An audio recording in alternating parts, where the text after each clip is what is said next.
Maddur district incharge ministry ಇಲ್ಲೇ ಇದ್ದಾರೆ. ಅಲ್ಲಿ ಮಸೀದಿ ಮುಂದೆ ಮೆರವಣಿಗೆ ಹೋಗುವಾಗ ಸ್ವಲ್ಪ ಗಲಾಟೆ ಆಗಿದೆ.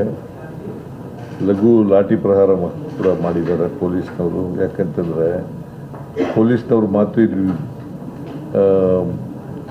ನೀವು ಇಲ್ಲಿ ನಿಲ್ಬೇಡಿ ಹೋಗಿ ಅಂತ ಹೇಳಿದಾಗ ಕೇಳಿಲ್ಲ. ಅವರು ಗುಂಪು ಕಟ್ಕೊಂಡು ಗಲಾಟೆ ಮಾಡೋಕ್ಕೆ ಶುರು ಮಾಡಿದ್ದಾರೆ. ಸೊ ಅದಕ್ಕೋಸ್ಕರ ಲಘು ಲಾಠಿ ಚಾರ್ಜ್ ಮಾಡಿದ್ದಾರೆ. ಸುಮಾರು 21 ಜನ ಅರೆಸ್ಟ್ ಆಗಿದ್ದಾರೆ ಇಲ್ಲಿವರೆಗೂ.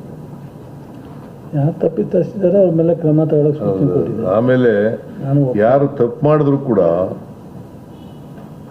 ಹಿಂದೂಗಳು ಮಾಡಲಿ, ಮುಸಲ್ಮಾನರು ಮಾಡಲಿ ಅಥವಾ ಯಾವುದೇ ಮಾಡಲಿ, ಅವ್ರ ಮೇಲೆ ಕಾನೂನು ರೀತಿಯ ಕ್ರಮ ತಗೊಳ್ತಿದ್ದಾರೆ. ಎಲ್ಲೂ ಕೂಡ ನಡೆದಿಲ್ಲ ರಾಜ್ಯದಲ್ಲಿ. ಈ ಮದ್ದೂರಿನಲ್ಲಿ ಹಿಂಗಾಗಿದೆ.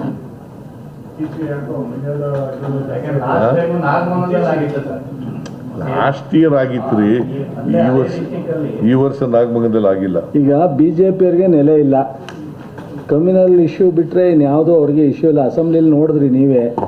ಅವ್ರಿಗೆ ಏನಾದ್ರು ಮಾಡಿ ಪಾರ್ಟಿ ಕಟ್ಟಕ್ಕೆ ಇದೊಂದು ಉಪಯೋಗಿಸ್ಬೇಕು ಅಂತ. ನಮಗೆ ನಾವು ಅದೇ ಕಮ್ಯುನಲಿಂದ ಪಾರ್ಟಿ ಕಟ್ಟಲ್ಲ. ಕಾಂಗ್ರೆಸ್ ಕಾರ್ಯಕ್ರಮ ಡೆವಲಪ್ಮೆಂಟ್ ಕಮ್ಯುನಲ್ನಿಂದ ಮಾಡಲೇಬಾರ್ದು. ಕೋಮುವಾದ ಅದು ಒಂದು ರಾಜಕೀಯ ಪಕ್ಷದ ಕೆಲಸ ಅಲ್ಲ.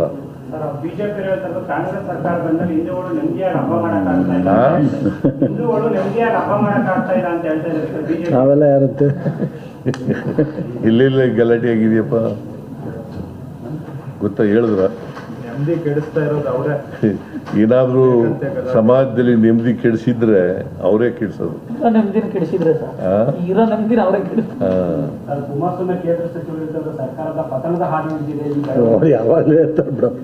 ಸದ್ಯ ಪಾಪ ಅವರು ಪಕ್ಷ ಪತನ ಹಾದಿ ಹಿಡಿದೆ ನೋಡ್ಕೊಳ್ಳಿ.